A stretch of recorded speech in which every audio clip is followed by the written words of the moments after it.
അല്ലാതെ നമ്മൾ പറയുന്ന ജോലി ചെയ്താൽ കുഴപ്പമൊന്നുമില്ല. ആദ്യമൊന്നും എനിക്ക് വലുതായിട്ട് ഭാഷകളൊന്നും അറിയത്തില്ലായിരുന്നു, അതുകൊണ്ടൊക്കെ ഇച്ചിരി ബുദ്ധിമുട്ടും ഇങ്ങനെ അടിയൊക്കെ കിട്ടിയിട്ടുണ്ട്. പിന്നെ ലാസ്റ്റ് ഇത് എന്ത് ജോലികളൊക്കെ ചെയ്യേണ്ടതെന്നൊക്കെ മനസ്സിലായപ്പോഴും പിന്നെ നമ്മളെ കറക്റ്റായിട്ട് അതൊക്കെ ചെയ്യുമായിരുന്നു. കൂടെ ഒരാളും കൂടെ വന്നു ചേർന്നല്ലോ, ഈ ഹക്കീം എന്ന് പറയുന്ന വ്യക്തി. ഈ ഹക്കീം എന്ന് പറയുന്നത് ശരിക്കും പുള്ളി കഥയ്ക്കകത്ത് ബെന്യാമിൻ കൊടുത്തിരിക്കുന്ന സംഭവങ്ങളാണ്, അല്ലാതെ റിയൽ ആയിട്ടൊരു ഹക്കീം ഇല്ലായിരുന്നു. അത് പുള്ളിയെടുത്ത് ചോദിച്ചാൽ അറിയാം. എനിക്കൊന്ന് കഥയുമായിട്ട് ബന്ധപ്പെട്ട കാര്യങ്ങൾ ചോദിക്കുമ്പോൾ കുറച്ച് വിവാദങ്ങളൊക്കെ ഉണ്ടായതുകൊണ്ട് തന്നെ ഒരു ഇച്ചിരി ബുദ്ധിമുട്ടുണ്ടെന്ന് തോന്നുന്നു അല്ലേ? ഈ ഇപ്പം നമ്മളിപ്പം സിനിമ കണ്ട് കുറെ ഇന്റർവ്യൂസും കാര്യങ്ങളൊക്കെ വന്നു കഴിഞ്ഞപ്പോഴാണ് വിവാദങ്ങൾ വന്നത്. എന്ത് തോന്നുന്നു അതിനെ പറ്റിയിട്ട്? അതിനെപ്പറ്റി വിവാദങ്ങൾ വരുത്തുന്നത് അവർക്കൊരു നല്ലതുപോലെ തോന്നുമായിരിക്കും, അതുകൊണ്ടായിരിക്കും. നമുക്ക് അതിനെപ്പറ്റി ഒന്നുമില്ല. കാരണം ഞാൻ അനുഭവിച്ച കാര്യങ്ങളൊക്കെ ഞാൻ പറഞ്ഞു കൊടുത്ത് പുള്ളി എഴുതി. അപ്പോൾ ഈ വിവാദം ഉണ്ടാക്കാൻ വരുന്നവർ എന്തെങ്കിലും പ്രയോജനത്തിന് വേണ്ടിയായിരിക്കും, അല്ലാതെ നമ്മളെന്ത് പറയാനാണ്. നമുക്ക് കുറച്ച് പണം വേണം അങ്ങനെ വേണമെന്നൊന്നും നമ്മൾ ആവശ്യപ്പെട്ടിട്ടൊന്നുമില്ല അടുത്തും. നമുക്ക് ഞാൻ ഓർക്കുന്നത് ഇങ്ങനെ വിവാദം വരുന്നതിനനുസരിച്ചായിരുന്നു ആ പഴയ ഇതൊന്നും പറഞ്ഞു കൊടുക്കാതെ നമ്മൾ പഴയ ജീവിതം ജീവിച്ചു പോകാൻ. അങ്ങനെ തോന്നിയോ ഇപ്പൊ? അതെ അതെ, അങ്ങനെ തോന്നുന്നുണ്ട് ഞങ്ങൾക്ക് തീർച്ചയായിട്ടും. പിന്നെ എന്തെല്ലാം വിവാദങ്ങളാണ് ഞങ്ങൾക്ക് കേൾക്കുന്നത്. ഇനി നല്ല ഇങ്ങനെ അങ്ങ് ജീവിച്ചു ഞങ്ങൾക്കൊന്നും, ഞങ്ങൾ ആരുടെത്തും പണത്തിനോ പ്രതാപത്തിനോ ഒന്നും ഞങ്ങൾ ആഗ്രഹിക്കും. ഞങ്ങൾക്കൊരു സ്വസ്ഥത ആരും ഇതേപോലുള്ള ഇങ്ങനെയുള്ള ആൾക്കാർ ചോദിക്കുന്നു, അവിടുത്തെ പുള്ളിയെടുത്ത് ചോദിക്കുന്നു നിങ്ങളെന്താ ഒന്നും കൊടുക്കാൻ ചെയ്യുന്നത്, അങ്ങനെ ചോദിക്കേണ്ട ആവശ്യമെന്താ? അവർക്കെന്ത്? നമ്മളല്ലേ അനുഭവിച്ചത്, നമുക്ക് പിന്നെ അവരൊന്നും തരാതിരിക്കും, നമ്മൾ തരും. പണത്തിനോട് നമ്മൾ ആഗ്രഹിക്കുന്നില്ല. പിന്നെ അവര് നമ്മളിതൊക്കെ കണ്ടിട്ടുള്ളതാണ്. അപ്പൊ അവരെന്തായാലും നമുക്ക് നല്ല ഇത് ചെയ്യുമെന്ന് എനിക്ക് ഉറപ്പുണ്ട്. എല്ലാരും പറഞ്ഞിട്ടുണ്ട്. അതൊക്കെ 2-3 ദിവസത്തിനുള്ളിലൊക്കെ അവര് നല്ല രീതിയിൽ നമുക്കെല്ലാം സഹായിക്കും. ഇത് കമന്റുകളാണ്, സാധാരണ മനുഷ്യരാണ് ആണെങ്കിൽ നമുക്കൊരു വിഷമല്ലേ അതൊക്കെ. കാരണം നമ്മളെ ഒരുപാട് ഒരു ലക്ഷക്കണക്കിനല്ല, ഇപ്പൊ കോടിക്കണക്കിന് ആൾക്കാർ നമ്മളെ സ്നേഹിക്കുന്നുണ്ട്. അപ്പൊ അതിനിടയ്ക്ക് 1-2 പേരൊക്കെ ഇങ്ങനെയൊക്കെയുള്ള കമന്റ് കൂടെ വരുമ്പോൾ ഈ ഒരു എന്താ പറയാ സ്നേഹത്തിന്റെ പേരിലാണ്, അതായത് നിങ്ങളുടെ കഥ സിനിമയിലെത്തുന്നു, അപ്പം സിനിമ ഉണ്ടാക്കുന്ന ആൾക്കാർക്ക് കാശ് കിട്ടുന്നു, അപ്പൊ നിങ്ങൾക്ക് അതനുസരിച്ച് കിട്ടുന്നുണ്ടോ എന്നുള്ളൊരു മനുഷ്യ സഹജമായ സ്നേഹം കൊണ്ടാണ് സംഭവിക്കുന്നത്. പക്ഷെ അത് മറ്റുള്ളവരെ കുറച്ച് പേരെ ബുദ്ധിമുട്ടിപ്പിക്കുമ്പോ അവർക്ക് എനിക്ക് ഇങ്ങനെയൊക്കെ സംഭവിച്ചാൽ അവരെ വിഷമിപ്പിക്കരുത്. അവർക്കൊരു ബുദ്ധിമുട്ട് വരും. അവർ ഇത്ര എന്തും വേണ്ടി പടങ്ങളും മറ്റേതൊക്കെ അവരെടുത്തിട്ടുള്ള ഒരു പടം കൊണ്ട് അവരെന്താ ഏതാണ്ട് തരാതെ അങ്ങനെ നിൽക്കും. അതൊന്നും ശരിയല്ല. നമ്മളോട് പടത്തിനോടെന്നുള്ള ആഗ്രഹങ്ങളൊന്നുമില്ല. ഈ വിവാദങ്ങൾ വന്നപ്പോൾ മാത്രമാണോ തോന്നിയത് എന്റെ ജീവിത കഥ ആരോടും പറയേണ്ടിയിരുന്നില്ല എന്ന്? അതോ അതിന് മുന്നേ പുസ്തകം വന്ന സമയത്തൊന്നും തോന്നിയിട്ടില്ല? അപ്പൊ ഇതല്ല വായിച്ചവർക്ക് എല്ലാവർക്കും നമ്മുടെ സ്നേഹം. ഇപ്പൊ ഈ പടം കണ്ടവര് വിളിച്ചവരുടെ നമ്മൾക്ക് മിനിറ്റ് ഫോൺ ഇങ്ങനെ വന്നുകൊണ്ടിരിക്കുവാണ്. നിങ്ങളെ ഫോൺ വന്നാൽ ഇത് തന്നെ ഇതാ. കാരണം എടുക്കുന്ന വേറെ എൻ്റെ കൂടെ സംസാരിച്ചുകൊണ്ടിരിക്കുമ്പോൾ വേറെ കോളുകൾ ഇങ്ങനെ വന്നുകൊണ്ടിരിക്കുകയാണ്. ആളുടെ കോളൊക്കെ വരുന്നതെന്ന് നമുക്ക് അറിയുന്നില്ല. സിനിമയില് കണ്ടു കഴിഞ്ഞപ്പം ഇത് എന്റെ ജീവിതം തന്നെയാണ്, അതോ എന്റെ ജീവിതത്തിൽ നിന്നും കുറച്ച് വ്യത്യാസം ഉണ്ടല്ലോ എന്നൊരു തോന്നൽ വന്നിരുന്നു? അല്ല, ഞാൻ എന്റെ ജീവിതം തന്നെയാണെന്ന് എനിക്ക് തോന്നിയത്. ആണോ? അതെ, കറക്റ്റ് ആയിട്ടുള്ള എന്നാലും ഞാൻ അവിടെ അനുഭവിക്കുന്ന കാര്യങ്ങളല്ലേ അതി വരുന്നേക്കും. എന്താ പറയാ, പൃഥ്വിരാജിനെ പോലെ വളരെ നല്ലൊരു മികച്ച നടനാണ് താങ്കളുടെ വേഷം ചെയ്തിരിക്കുന്നത്. ഇപ്പം സിനിമ റിലീസ് ചെയ്ത് കഴിഞ്ഞതിന് ശേഷം അല്ലെങ്കിൽ ട്രെയിലർ വന്ന സമയത്തൊക്കെ ഇങ്ങനെ പറഞ്ഞു തന്നെ ശരിക്കും ഇക്കാടെ ചായ ഉണ്ട് എന്നുള്ളതാണ് അല്ലെ? കുറെ പേര് പറഞ്ഞില്ലേ? തോന്നിയായിരുന്നു? ഇതൊക്കെ തോന്നിയായിരുന്നു അത് കാണുമ്പോൾ അറിയാമല്ലോ. ഇപ്പൊ തന്നെ ഞാനും പുള്ളിയും കൂടെ 10-20 മിനിറ്റ് ഒരു സംഭാഷണം ഉണ്ടായിരുന്നു. ഇപ്പഴ 2 ദിവസത്തേക്കാകും. അത് 22 ചെയ്ത സംഭാഷണമാണ്. ആണോ? അതെ, ഇപ്പഴാ അത് വിട്ടത്.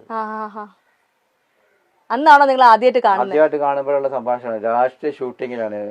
അവരുടെ ഷൂട്ടിംഗ് എല്ലാം കഴിഞ്ഞിരിക്കുമ്പോൾ ഒരു ദിവസം എന്നെ വിളിച്ചിട്ട് ഞാനും വിളസി സാറും ബെന്യാമിൻ സാറും എല്ലാം അവിടെ ചെന്ന്, ഞങ്ങൾ 2 പേരുടെ മാത്രം ഒറ്റയ്ക്കാണ്. വേറെ അവിടെ അവരൊക്കെ അപ്പുറത്ത് മറ്റുള്ളത്. എന്നിട്ട് കാര്യങ്ങളൊക്കെ എന്നോട് ചോദിച്ചെഴുതിയാണ്. അതാ പിന്നെ 2 ദിവസത്തേക്ക് മുമ്പ് വന്നത്.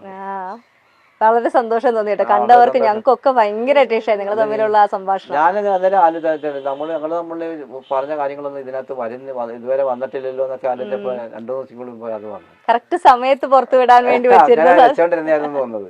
സിനിമ റിലീസ് ചെയ്ത ആൾക്കാരൊക്കെ ഇഷ്ടപ്പെട്ട് കഴിയുമ്പോ ആണല്ലോ ആ കണക്ഷൻ വരുന്നത്.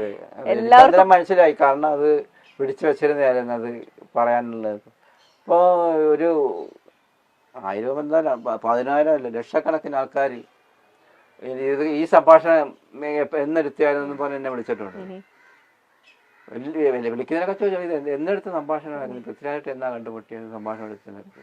ഞാൻ പറഞ്ഞ 2022 എടുത്ത സംഭാഷണമാണ്. ഇല്ല, ഞാൻ ഒറ്റയ്ക്കാണ് പോയത്. ഓക്കെ. അപ്പം എൻ്റെ അടുത്ത് ഇതുപോലെ അനുഭവങ്ങളെ കുറിച്ചൊക്കെ പുള്ളി അഭിനയിച്ചേക്കുന്ന കാര്യത്തെ കുറിച്ചാണ് എൻ്റെ അടുത്ത് പറഞ്ഞത്. കഥകളും മറ്റേ അനുഭവം കഥകളും ബ്രസി സാറിൻ്റെ അടുത്തും ബെന്യാമിൻ സാർ ഞങ്ങൾ മൂന്നുപേരും ഒരുപാട് ഒത്തിരി ദിവസങ്ങൾ ചർച്ച ചെയ്തിട്ടുള്ളത്. അപ്പൊ അതുകൊണ്ട് അതുപോലെ ആയിരിക്കും അതൊക്കെ പറഞ്ഞു കൊടുത്തായിരിക്കുമല്ലോ ഇതിനകത്ത് അഭിനയിപ്പിച്ചേക്കുന്നത്. അപ്പൊ അതുകൊണ്ട് പുള്ളി പൃഥ്വിരാജ് സാർ അഭിനയിച്ച കാര്യത്തെ കുറിച്ച് മാത്രമേ എൻ്റെ അടുത്ത് ചോദിച്ചുള്ളൂ. അതിനുള്ള മറുപടിയെല്ലാം ഞാൻ പറഞ്ഞു. അങ്ങനെ സന്തോഷത്തോടെ കാണാൻ ദീപയെന്ന് പറഞ്ഞ് വിരിഞ്ഞു പോയതാണ്. അതേപോലെ ഇനിയിപ്പോ ഒരുപാട് സ്ഥലത്ത് വെച്ച് കണ്ടപ്പോഴൊക്കെ വളരെ സന്തോഷം. അപ്പൊ അന്നത്തെ ഇതിന് കണ്ടായിരുന്നു ലോഞ്ചിങ്ങിന് കണ്ടു.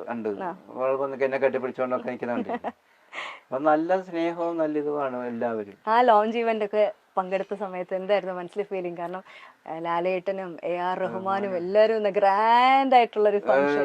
നല്ല വളരെ സന്തോഷമുണ്ടായിരുന്നു. പക്ഷെ എങ്കിലും ഞാൻ പിന്നെ ഈ ഇതിന്റെ ചില രംഗങ്ങള് എന്റെ സേനു എന്ന് പറഞ്ഞൊക്കെ വരുന്ന രംഗങ്ങൾ കണ്ടില്ലേ ആ സിനിമയിൽ. അപ്പൊ ഞാനന്ന് അവിടെ കിടന്നുകൊണ്ട് എന്റെ സഭ്യത്തെ എന്ന് പറഞ്ഞ് വിളിക്കുന്ന രംഗങ്ങള് ഇങ്ങനെ സ്വപ്നം കാണുന്നത് അത് അതിനകത്തൂടെ കണ്ടപ്പോ ഞാൻ കരഞ്ഞു പോയി. കാരണം സത്യത്തിൽ ഞാൻ കരഞ്ഞു പോയി. പിന്നെ എനിക്കാണെങ്കിൽ ആ ഇന്നത്തെ ഇടി പോലായിപ്പോ. കാരണം ഈ അതേപോലെ തന്നെയാണ് ഇതിനകത്ത് ആദ്യത്തെ രംഗം കാണിക്കുന്നതൊക്കെ. ആ രംഗങ്ങളൊക്കെ കാണിച്ചു. ഇപ്പൊ പടം കാണാൻ പറ്റുന്ന ആവേശത്തോടെ കാത്തിരുന്നപ്പോഴാണ് ഇങ്ങനെ നമ്മളെ വീട്ടിൽ ചെറിയ സംഭവമൊക്കെ നടന്നത്. അതുകൊണ്ട് എല്ലാവർക്കും പോകാനൊന്നും പറ്റിയില്ല. നിങ്ങൾ തമ്മിലുള്ള റൊമാൻറ്റിക് സീനൊക്കെ വന്നപ്പോ നാണം തോന്നിയോ? ചമ്മലൊക്കെ ഉണ്ടായോ? ഞാൻ കണ്ടില്ലല്ലോ. എന്നാലും അതിന്റെ വീഡിയോസ് ഒക്കെ കണ്ടില്ലേ മൊബൈലിലൊക്കെ പാട്ടൊക്കെ വന്നപ്പോ? ചമ്മലൊക്കെ ഉണ്ടോ? എന്തെങ്കിലും പറഞ്ഞോ ഇത്ത ഒന്നും പറഞ്ഞിട്ടില്ല. ഇത്താക്കൊക്കെ സന്തോഷമാണ്, കാണാൻ കാത്തിരിക്കുവാണ്. ഉപ്പയുടെ ലൈഫിൽ അനുഭവിച്ച ഈ ഒരു അനുഭവം അതിനെ പറ്റിയിട്ടുള്ളത് മനസ്സിലാക്കിയത് ഏത് പ്രായത്തില? ചെറിയ കുഞ്ഞായിരിക്കുമ്പോഴാണല്ലോ സംഭവം നടന്നത്. ഞാൻ നോവൽ ഇറങ്ങി കഴിഞ്ഞിട്ടാണ് ഇത് അറിയുന്നത്. നോവൽ വായിച്ചപ്പോഴാണ് സംഭവങ്ങളൊക്കെ. ആണല്ലേ? മക്കളടുത്തൊന്നും പറഞ്ഞിട്ടൊന്നുമില്ല സംഭവം. അപ്പൊ തോന്നിയിരുന്നോ എന്താ പറയാ ഒരു മനുഷ്യന്റെ ലൈഫില് സംഭവിക്കാൻ പറ്റുന്നതിൽ ഏറ്റവും മോശമായ ഒരുപാട് കരഞ്ഞിട്ടുണ്ട്. അവനാദ്യം പിന്നെ വേറെ ഞാൻ നിന്നപ്പോഴും അവൻ പറയും നമുക്ക് ഇനി ഇവിടെ നിന്നാ മതി, എന്തിനാ ഇക്ക അവിടുന്ന് ഇത്രയും വലിയ ഇതിലും വലിയ മോശമായിട്ട് സംഭവിക്കാൻ ഒന്നുമില്ല. അത് കഴിഞ്ഞിട്ട് തിരിച്ചങ്ങോട്ട് പോവാനുണ്ടായ ഒരു കാരണവും അതിന് കിട്ടിയ ധൈര്യം എങ്ങനെയാണ്? അത് ഒരുപാട് വീഡിയോയിലൊക്കെ ഇതിനകത്തൊക്കെ ഞാൻ പറഞ്ഞിട്ടുള്ളതല്ലേ. പിന്നെ അതിനുള്ള ധൈര്യം കിട്ടിയെന്ന് പറഞ്ഞാൽ, പോകാനുള്ള ധൈര്യം കിട്ടിയെന്ന് പറഞ്ഞാൽ, ഞാൻ ആ പോകുമ്പോൾ 5 സെന്റ് സ്ഥലമുള്ളത് വിറ്റിട്ടാണ് ആദ്യമായിട്ട് ഞാൻ പോകുന്നത്. അപ്പോൾ പോയിട്ട് ഒരു റിയാൽ പോലും എനിക്ക് അവിടെ നിന്ന് കിട്ടാതെ ഞാൻ തിരിച്ചു വന്നു.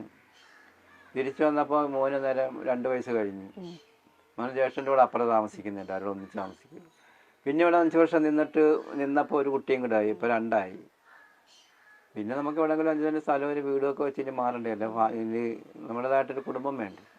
അങ്ങനെ ഇരിക്കുമ്പോഴാണ് ഇതുപോലെ എൻ്റെ ഭാര്യയുടെ ആങ്ങള ബഹ്റൈനിലുണ്ട്. അപ്പോൾ അളിയനെ വിളിച്ചോട്ട് ഇതുപോലെ പറഞ്ഞു, അളിയാ ഇതിന് നിന്നാലെങ്ങനെ, അപ്പോൾ ജോലി ചെയ്താൽ എന്തെങ്കിലും നമ്മൾ അതൊന്ന് കഴിഞ്ഞു പോത്തല്ലേ ഉള്ളൂ, എൻ്റെ എവിടെയെങ്കിലും 5 സെന്റ് സ്ഥലം വീടൊക്കെ വാങ്ങിക്കണ്ടേ. അപ്പോൾ അതുകൊണ്ട് ഞാനൊരു ഫ്രീ വിസ എടുക്കുന്നുണ്ട്, എടുത്തു തരാം, അതിന് കയറി വരാൻ പറഞ്ഞു. അന്നേരം എൻ്റെ ഭാര്യ പറഞ്ഞു വേണ്ട, ഇനി നമുക്കുള്ളത് കൊണ്ടൊക്കെ ജീവിച്ചാൽ മതി, പോകണ്ട എന്നൊക്കെ പറഞ്ഞാണ്. അന്നേരം എനിക്ക് പോകണ്ട എന്നുള്ള ഇതില്ല. കാരണം അന്നേരം പിന്നെ നമുക്ക് നമ്മുടെ മനസ്സിൽ ഇതല്ലേ, ഇപ്പം നമ്മൾ കൂലിപ്പണി ചെയ്താൽ കിട്ടിയ അന്നത്തെ ചെലവിനുള്ള കാശ് അതങ്ങ് കാര്യങ്ങളൊക്കെ നടന്നു പോകും. അത് നമുക്ക് പിന്നെ മിച്ചം വരത്തില്ല. അപ്പൊ അതുകൊണ്ട് എന്തായാലും ഇപ്പൊ എന്റെ അളിയന്റെ അടുത്തേക്കല്ലേ ഇനി പോകാൻ പോകുന്നത്. അപ്പൊ അതുകൊണ്ട് അങ്ങനെയുള്ള ഇത് മരത്തില്ല എന്നുള്ളൊരു ഉറപ്പുണ്ടായിരുന്നു. അതുകൊണ്ടാണ് അങ്ങനെ പോയത്. അങ്ങനെ പോയി അവിടെ ചെന്നിറങ്ങി അളിയന്റെ റൂമിൽ 2-3 ദിവസം താമസിച്ച്, അളിയന്റെ ഒരു കൂട്ടുകാരനാണ് സുനിൽ. വഴിയാണ് ഈ കഥ പുറത്തോട്ട് പറയാൻ കാരണം എന്ന് പറഞ്ഞാൽ, എനിക്കൊരു ജോലിക്ക് വേണ്ടി ഞാൻ പുള്ളിയുടെ അടുത്ത് ചെല്ലുന്നു. അപ്പൊ പുള്ളിയുടെ ഒരു ജോലിയുണ്ട്. അന്നേരം പുള്ളി പറയുന്നത് ഞാൻ ആ ജോലി ചെയ്യത്തില്ല. അന്നേരമാണ് ഞാൻ പറഞ്ഞത് ഞാൻ ചെയ്തവരുള്ള ജോലി ലോകത്താരും ചെയ്ത് കാണത്തില്ല. അതുകൊണ്ട് അന്നേരം പുള്ളി പറഞ്ഞത് എന്ത് ജോലിയാന്ന് ചോദിച്ചപ്പോഴാണ് ഈ കഥ പറയാൻ തുടങ്ങി. കഥ പറഞ്ഞു കഴിഞ്ഞപ്പോൾ അയാൾക്ക് ആപ്പാട് വല്ലാതെ ഇതായിപ്പോയി. അങ്ങനെ പെട്ടെന്ന് കുഴപ്പമില്ല, ഞാൻ പെട്ടെന്ന് ജോലിയൊക്കെ ശരിയാക്കി തരാം. 2-3 ദിവസത്തിനകം US നേവിക്കകത്ത്, അമേരിക്കൻ നേവിയാണ്, അതിനകത്ത് പാസ്സൊക്കെ റെഡിയാക്കി തന്ന് എനിക്ക് പറ്റിയ ഒരു പണി, ഞാൻ ചെയ്യത്തില്ലെന്ന് പറഞ്ഞ പണി എനിക്ക് സ്വർഗം കിട്ടിയ പോലൊരു പണിയായിരുന്നു. ആ പണി ഞാൻ 20 വർഷം ചെയ്തു. 20 വർഷം ചെയ്തിട്ടാണ് ആ മരുന്ന സമയം വരെയും ചെയ്ത് ആ ഒറ്റ പണി തന്നെ ചെയ്തിട്ടുള്ളത്. പണിയെന്ന് പറഞ്ഞാൽ ആക്രി മടക്കുന്ന പണിയാണ്. റോഡിൽ അവിടെ നടന്നത് US നേവിക്ക് അകത്ത്, പുറത്തൊന്നും അല്ല, അവരുടെ ക്യാമ്പിൽ തന്നെ ബിന്നുകളൊക്കെ വെച്ചപ്പോൾ ഉണ്ട്. അതിനകത്തുനിന്ന് അലൂമിനിയം പ്ലാസ്റ്റിക് ഒക്കെ സെപ്പറേറ്റ് എല്ലാത്തിനും ഓരോ പിന്നുകളാണ് വെച്ചേക്കുന്നത്. കച്ചറ ഇടുന്ന പിന്ന് വേറെ, പ്ലാസ്റ്റിക് ഇടുന്നത് വേറെ, അലൂമിനിയം ഇടുന്നത് വേറെ. അപ്പോൾ അതിൽ നിന്ന് നമ്മൾ അലൂമിനിയം പ്ലാസ്റ്റിക്കും മാത്രം എടുത്ത് വേർതിരിച്ചിട്ട് വേറെ കവറിനകത്ത് കെട്ടി എന്നിട്ട് വേറെ കവറിട്ട് കൊടുക്കൽ, ഇതൊക്കെ ആയിരുന്നു പരിപാടി. എൻ്റെ ഇഷ്ടത്തിനുള്ള പരിപാടി. ബുദ്ധിമുട്ടുകൾ പ്രശ്നങ്ങളൊന്നും ഇല്ല. ആരും ചോദിക്കാനൊന്നുമില്ല, നീ അത് ചെയ്തില്ലല്ലോ ഇത് ചെയ്തില്ലോ ഒന്നും ചോദിക്കാനില്ല. എനിക്ക് അന്ന് അവിടുത്തെ അനുഭവം വെച്ച് നല്ല അടിപൊളി ആൾക്കാരുമായിട്ട് എപ്പോഴും സംസാരിച്ച് നടക്കലൊക്കെയാണ് ജോലി. ഈ പണിയൊക്കെ കഴിഞ്ഞ് അങ്ങനെ ബെന്യാമി സാറിന്റെ അല്ല സുനിലിന്റെ സാറിന്റെ കൂട്ടുകാരാണ് ബെന്യാമി സാർ. ബെന്യാമി സാർ അവിടെ ജോലി ചെയ്യുന്നത് US നേവിക്കകത്ത് തന്നെ വേറെ ഒരു കമ്പനി. എന്നുവെച്ചാൽ ഇതെല്ലാം 2-3 കിലോമീറ്റർ ദൂരത്തിലുള്ള ഒരു ഇത് അതിനകത്താണ്. അപ്പോഴ് പ്രവാസികളുടെ ഒരു കഥ എഴുതാൻ കാത്തു നടക്കുമായിരുന്നു. അപ്പോൾ ഞാനന്നേരം സുല്യാർ എന്ന് പറഞ്ഞ് കാര്യങ്ങൾ പറഞ്ഞപ്പോൾ പുള്ളി പിറ്റേന്ന് പോലെ എൻ്റെ അടുത്ത് വന്ന് ഇങ്ങനെയൊക്കെ സംഭവിച്ചു കാര്യം ഞാൻ പറഞ്ഞ് എന്നാലും ഞാൻ പറയും എന്തിനാ ഇനി ഞാൻ അനുഭവിച്ചാൽ ഞാൻ അനുഭവിച്ചു, ഇനി കഥയൊന്നും എഴുതുന്നില്ല അങ്ങനെ എന്നൊക്കെ പറഞ്ഞ് അതൊക്കെ എഴുതി മാറിയതാ. പിന്നെ അന്നേരം എനിക്ക് നമ്മളെ പിന്നെ ആ കാര്യം ചിന്തിക്കേണ്ട ആവശ്യമില്ലല്ലോ, അതുകൊണ്ട് പറയേണ്ടത് പോലെ മാറിയതാണ്. പിന്നെ സുല്യാട്ടിനെ കൊണ്ട് നിർബന്ധമില്ല. പിന്നെ ഞാനിത് ഓരോ ദിവസം ചിരിച്ച് എൻ്റെ അടുത്ത് വരും, പറയും, പോവും, പിന്നെ പിറ്റേന്ന് വരും, അങ്ങനെ പറയും. അങ്ങനെ കുറച്ച് നാളെടുത്താണ് ഈ കഥ പറഞ്ഞു തീർത്തത്.